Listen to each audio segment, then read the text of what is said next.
Iran के Tehran शहर में एक 22 साल की लड़की अपने घर वालों के साथ सड़क पर घूमने निकलती है। तभी वहाँ की मोरालिटी पुलिस, या जिसे धार्मिक पुलिस भी कहते हैं, वो उस लड़की को गिरफ्तार कर लेती है। इसके बाद 16 सितंबर 2022 को अचानक उस लड़की की मौत की खबर आती है और फिर शुरू होते हैं ईरान की सड़कों पर उग्र प्रदर्शन।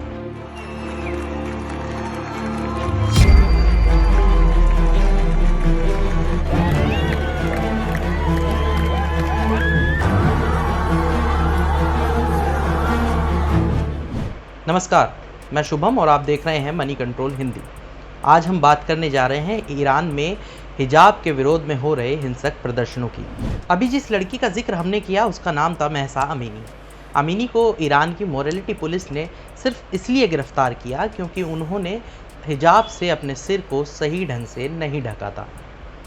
ईरान की मोरालिटी पुलिस क्या है, इसके बारे में हम आपको आगे विस्तार से बताएंगे, लेकिन पहले जानते हैं कि महसा अमीनी के साथ ऐसा क्या हुआ कि ईरान के अलग अलग शहरों में विरोध प्रदर्शन भड़क उठे।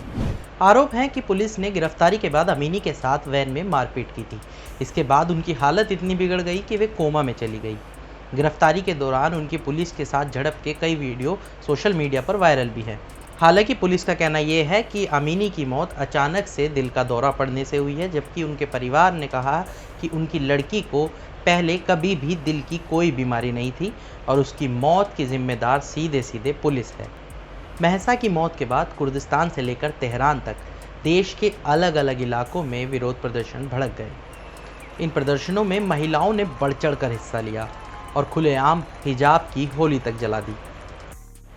शनिवार को महसा को उनके होम टाउन साकेज में दफन कर दिया गया। उनके जनाजे में बड़ी संख्या में लोग शामिल हुए। जनाजे में आई महिलाओं ने तो अपने हिजाब तक उतार दिए। महसा का जनाजा तानाशाह तेरी मौत हो के नारे से गूंज उठा था। ईरान में हिजाब के विरोध में हो रहे प्रदर्शनों की आवाज़ अब दूसरे देशों तक भी पहुंच रही है।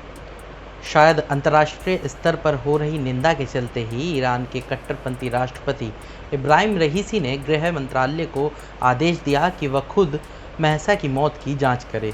आइए अब जानते हैं ईरान में हिजाब को लेकर क्या कानून है। दरअसल 1979 की इस्लामी क्रांति के बाद ईरान में ये नियम लागू हो गया कि महिलाएं सिर्फ और सिर्फ इस्लामी तौर तरीके से ही कपड़े पहनेंगी।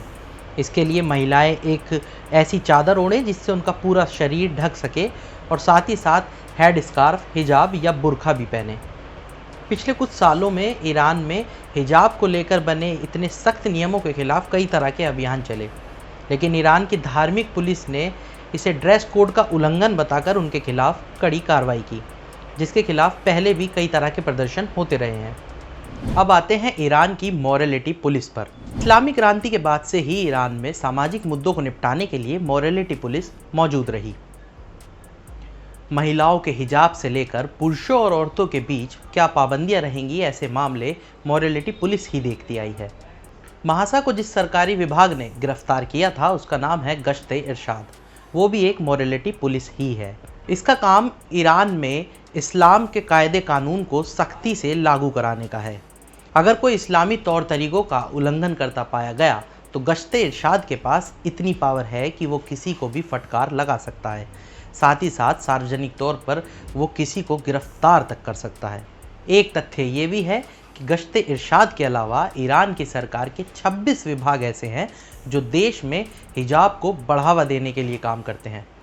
आइए जाते जाते एक किस्सा और सुना जाते हैं। हुआ ये कि CNN की एंकर क्रिस्टिन एमनपोर ईरान के राष्ट्रपति रईसी का इंटरव्यू लेने पहुंची, लेकिन ये इंटरव्यू रद्द हो गया क्योंकि राष्ट्रपति के सहयोगियों ने ये शर्त रख दी थी कि वे हेड स्कार्फ यानी सिर ढककर ही उनका इंटरव्यू ले सकती हैं।